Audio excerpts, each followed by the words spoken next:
Monsieur Tremblay, bonjour.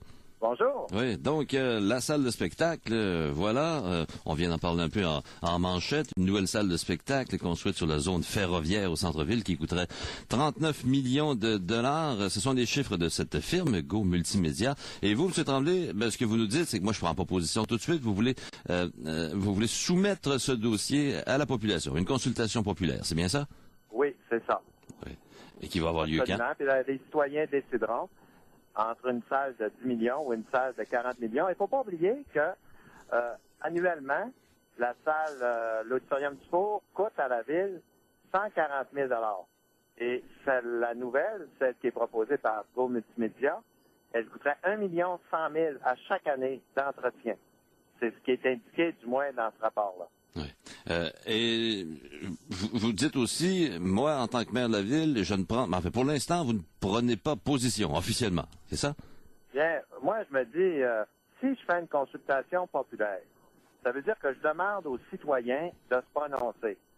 À ce moment-là, il faut que je me fasse quand même, j'ai une certaine discrétion. Habituellement, je prends position parce que c'est le conseil municipal qui décide.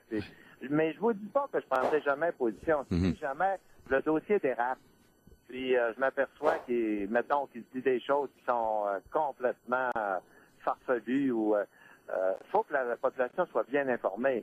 Peut-être qu'à un moment donné, j'interviendrai, mais je vois pas ce que j'ai à dire de plus. C'est les citoyens qui payent. C'est lui qui décide. Mon travail principal, c'est de donner le plus d'informations possible. C'est d'ailleurs l'objectif de la recherche qu'on vient d'obtenir. Puis après, le citoyen décide. Bon. Un dernier mot sur la consultation. Vous aimeriez la faire rapidement. Rapidement, ça pourrait même vouloir dire avant les fêtes. C'est possible, ça? C'est possible. J'ai demandé là, actuellement, je suis en direction de Québec, dans le parc de Laurentides, parce que j'ai une rencontre avec le ministre Le Sort, là. Oui. Mais j'ai demandé, pendant mon absence, qu'on regarde, là, toute la procédure, les délais, est-ce que ça se fait avant là? D'abord, il faut comprendre qu'entre le 15 décembre et le 10 de janvier, là, il n'y a rien à faire là, pendant cette période-là. C'est des fêtes, puis je vois difficilement comment on pourrait demander à nos citoyens d'aller le 20 décembre là, signer un référendum. En tout cas, je trouve que c'est pas vraiment approprié. J'aimerais que ça se fasse soit avant le 15 de décembre ou après le 15 de janvier. En tout cas, c'est ce que j'ai demandé. OK, voilà. Maintenant, deux choses. Parce que quand il est question, ce qu'on présente, c'est une nouvelle salle de spectacle sur la zone ferroviaire, 40 millions de dollars, et l'autre, la rénovation à 10 millions. Mais est-ce qu'on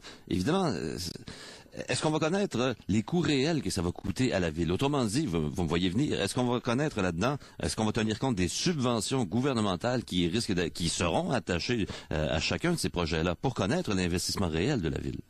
Oui, mais c'est compliqué ça, parce que la dernière fois, là, ça nous a pris 2 ans pour obtenir à peu près 40 du montant total. Ça nous a pris 2 ans de travail parce qu'il faut présenter le dossier au ministère. Et ça, je le prends, ça, je le paye, ça, je le paye pas. C'est très lourd, un dossier comme ça. Oui. Maintenant, je vois pas comment ça peut dépasser 50 là, mais on va le regarder. C'est lourd à monter, puis c'est pas évident. Il y en a qui pensent que, comme le ministère est disposé à donner, mettons, 50 qu'on a qu'à envoyer une lettre, puis le chèque revient. Mais laissez-moi vous dire que c'est pas ça. Quand ils nous disent on vous donne un certain pourcentage, c'est un certain pourcentage de certains travaux, pas de tout. Qui rend la situation compliquée. Mais c'est probable qu'on finisse par avoir une certaine idée. Mais encore là, si on a une certaine idée, là, il y a des... puis on sort des chiffres, il y en a qui vont dire, écoute, vous n'avez pas voulu les mettre assez élevés parce que vous voulez favoriser un projet plutôt que l'autre. Si on les met trop élevés, là, vous avez voulu favoriser un projet plutôt que l'autre. Mm-hmm. On va regarder, mais on peut vérifier, par exemple, des exemples. Qu'est-ce qui s'est donné à Dolbeau? Qu'est-ce qui s'est donné à Québec? Qu'est-ce qui s'est donné à Montréal? Dans des cas semblables. Oui. Ça, on peut dire ça. Voici. À Dolbeau, ils ont eu des subventions pour, mettons, 40 il y a des salles qui se sont construites au cours des dernières années. On peut, eux autres, obtenir des chiffres. Écoutez, on ne sait pas ce qu'on va avoir, mais on peut vous dire que dans les autres villes, ils ont obtenu jusqu'à concurrence de tel pourcentage. Est-ce qu'on est capable? Normalement, on devrait être capable de faire aussi bien qu'eux autres. Mais ce qu'on sait déjà, vous me parlez déjà d'un ordre de grandeur, là, 40% peut-être, peut-être davantage, mais ça pourrait tourner autour de ça, la subvention. C'est ce qu'on a. C'est ce qu'on obtient pour le centre, pour l'auditorium du Four, à peu près 40-45%.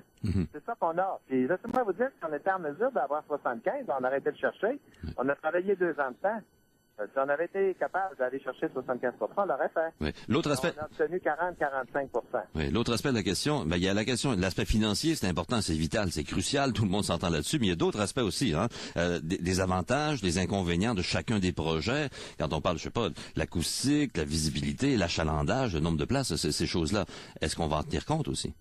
Oui, les spécialistes, ils vont en parler. Il y aura sans doute, il va sans doute avoir 2 groupes, là, qui vont s'opposer. Normalement, quand il y a un référendum, c'est ça. Puis eux autres vont valoir leurs opinions là-dessus. Je suis pas un spécialiste, moi, dans le son. Puis ce que je peux vous dire, là, c'est que la salle de l'Auditorium du Four, quand elle m'avait été présentée, j'avais trouvé ça extraordinaire comme présentation, comme son, tout ça. Ça n'a pas été contredit. D'ailleurs, si je n'avais pas trouvé que c'était une telle salle, on n'aurait pas fait le règlement d'emprunt, on ne serait pas engagé autant que ça, puis on n'aurait pas travaillé pendant 2 ans. Oui. Mais je suis quand même pas un spécialiste des salles. Oui. Il y a des gens beaucoup plus compétents que moi qui vont émettre des opinions, qui vont sans doute être beaucoup plus précises que les miennes. Mais justement, la firme qui a réalisé cette étude, Go Multimédia, je pense qu'elle prend position dans son rapport. Absolument. C'est étonnant, mais quand même, elle prend position. Elle dit que une salle différente, une salle de 40 millions, c'est mieux. C'est ce qu'elle dit. Oui. On dit que ça permet un envol de la créativité, ça permet de recevoir une plus grande variété de spectacles aussi, ce type de choses-là. Elle dit pas ça, par exemple. Ah, je croyais que oui, non? Non, elle dit que c'est mieux. Moi, je pense que, par exemple, une Mercedes, c'est mieux que un Chevrolet Malibu. Oui. Je pense ça aussi. Oui, mais le Chevrolet Malibu va vous amener... J'ai un Toyota Camry, moi. Mais une Mercedes, c'est mieux qu'un Toyota Camry. Oui, je me souviens qu'on avait parlé de Mercedes dans ce dossier-là, vous vous en souvenez aussi? Oui, on avait parlé de Mercedes. Excellente voiture. Oui.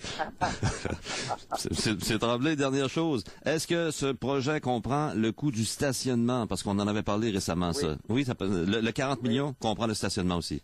Oui, mais il comprend pas le coût du terrain, parce que le terrain, évidemment, il appartient à la ville. Oui. Si la ville fait un autre projet, elle peut le vendre, je sais pas combien de millions, là, mais là, on l'a pas calculé, ça.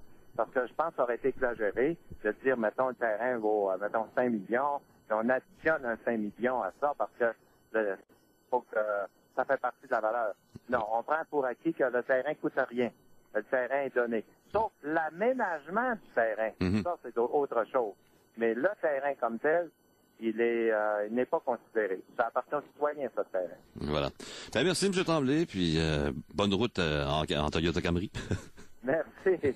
Merci. Bonjour. Voilà, Jean Tremblay, le maire de Saguenay, qui nous parlait de ce dossier de la nouvelle salle de spectacle, l'étude de Go Multimédia, qui a été publiée aujourd'hui, une conférence de presse qui a été donnée par la ville pour nous annoncer donc il semble que cette nouvelle salle coûterait 39 millions de dollars si on la construisait au centre-ville de Chicoutimi, comparativement 10 millions de dollars et à peu près là pour la rénovation de l'auditorium du Four. Ce sera à la population de décider lors d'une consultation populaire qui aura lieu, vous l'avez entendu, qui aura lieu le plus rapidement possible.